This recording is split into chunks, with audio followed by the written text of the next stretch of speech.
Unschooling Rules. 55 ways to unlearn what we know about schools and rediscover education.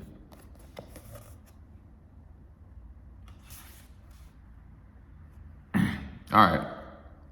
We got curricula, content, coaching, customization, community, credit, care, conclusion, afterward, places to start, Twitter, hashtags. What? Got me a little curious on Twitter hashtags. How does that work with this? Let's go 155.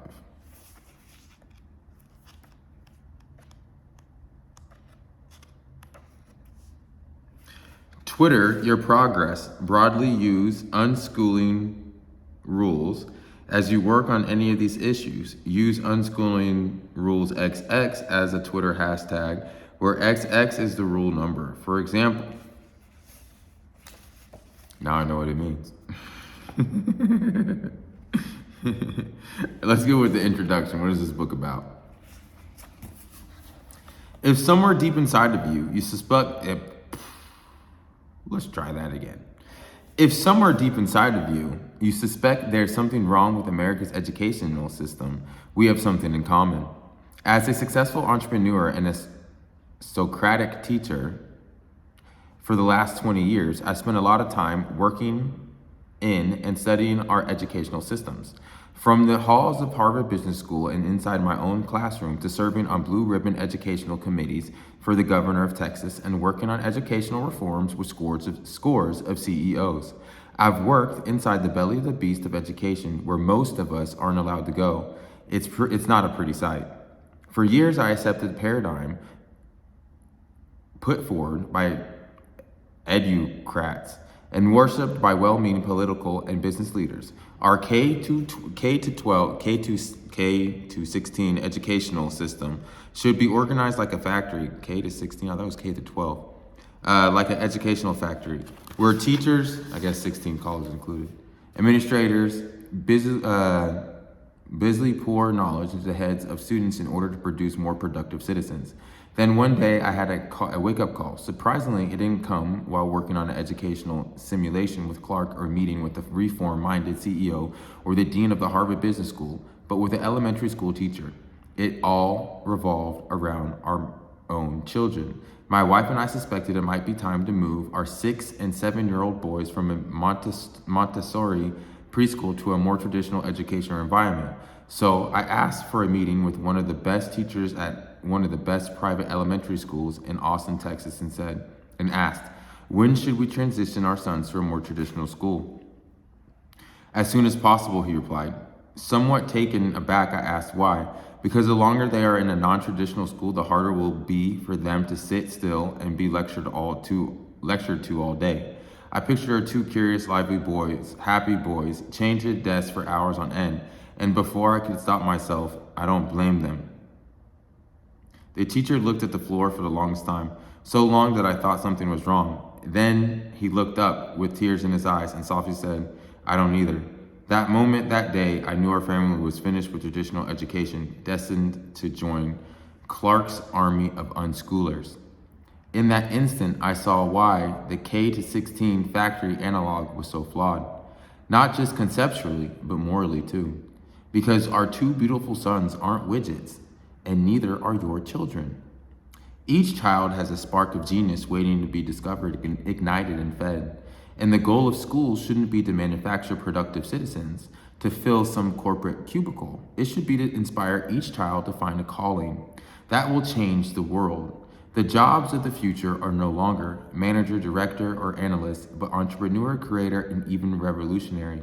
Since my epiphany, I've done a lot of reading and research. I've come to respect how the one-room schoolhouses and apprenticeships programs delivered the basic skills and shaped the characters of leaders like Franklin, Washington, Jefferson, and Lincoln. I've learned that most of America's inventions and advances haven't come from studying traditional academic theory, but from the curiosity and tinkering of mavericks Galileo, Newton, Einstein, Curie, Edison, and thousands of others. Perhaps most importantly for my own journey, my wife and I started Acton Academy, a new type of elementary school based on the old one, a new type of elementary school based on the old one-room schoolhouse, but supplemented by the latest in-game based software for delivering basic skills like reading and writing. We heard Clark's call that children should learn to do and learn to be through exposure to real-world projects. I thought that was the introduction. Hold on. Oh, this is the foreword. I'm sorry. And that this growth would inspire them to learn to know even more. As a result, we've watched perfectly normal students advance 2.5 grades levels in just a 10-month period, and have seen many who didn't want to leave school for our 6-week summer break. So as you read through this engaging, even addictive set of Clark's observations, I ask you to set aside your preconceived notions of school and take in a strong dose of common sense. Open your mind to the idea that the educational unsystem that made America the greatest country on earth still has many more lessons to teach. Let this book serve as your wake-up call, whether you're a parent, a teacher, an administrator, an educational reformer, politician, or business leader. And when you finish it, I encourage you to read some of the books, or to visit some of the websites, programs, and schools I've listed in the afterword. Actually, I hope you will do a lot more. Maybe you'll even decide to join this purposely disorganized, rich, colorful, noisy band of unschoolers yourself, because education, real education, matters a lot.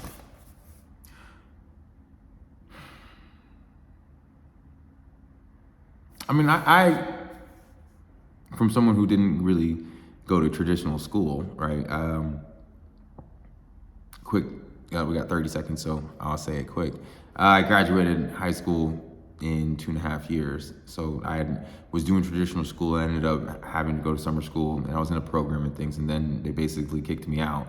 So I was a whole year behind, right? So I ended up graduating a year early, like almost 1.5 years early. So I only did 2.5 years of high school.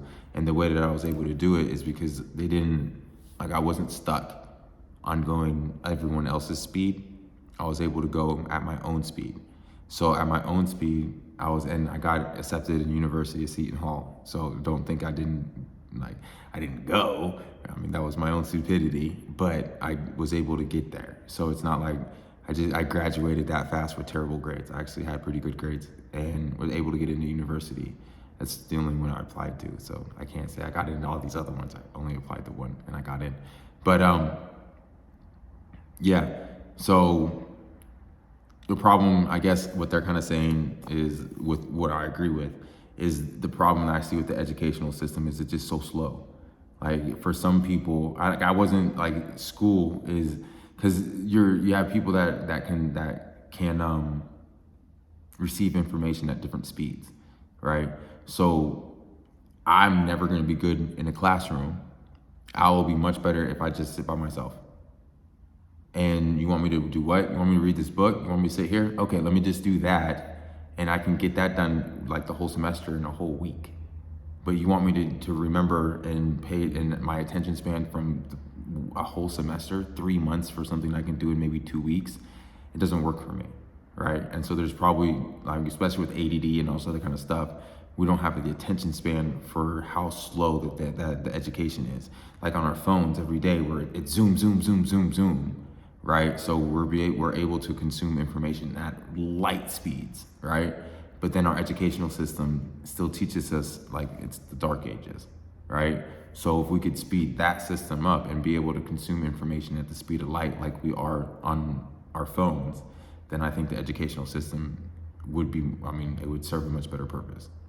Anyways, I have no idea what he's talking about. I'm glad you guys listened to me give my little spiel, right? So Unschooling Rules by Clark Aldridge. So if you want to learn 55 ways to unlearn what we know about school, then, hit the button and go on to Amazon. Have a good one.